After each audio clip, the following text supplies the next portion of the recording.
يا حبيبي السنة مولانا السيد غير نكون صريحين ضعفاء ما يقدرون يحكون يخافون حقهم. اي بس احنا نحكي.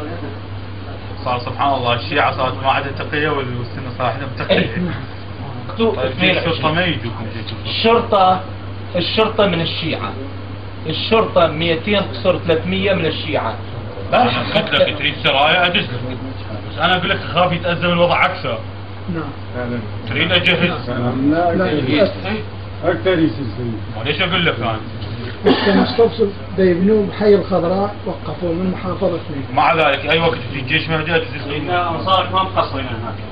بعد تريد ادز لك. لا سيدنا ما اريد قسمك. مولانا انا ليش اقول لك؟ من تضطر قل لي.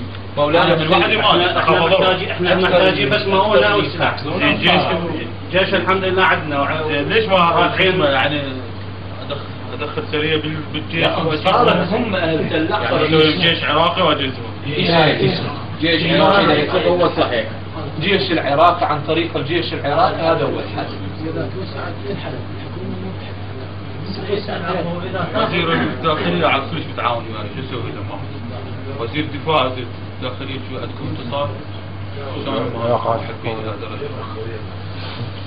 ما ادري شوف خبر بلاغ اذا هذا تحضر لي سريتين شو اسمه تحقوهم بالجيش وتدزوهم لهنا. سيدنا العفو.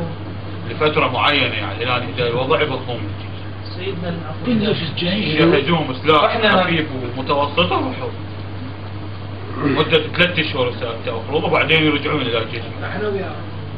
لا تدخلون ما لكم علاقة، انتم بس يساعدوهم بالامور الاجتماعية بالمنشآت. انتم حاولوا تسووا شبكة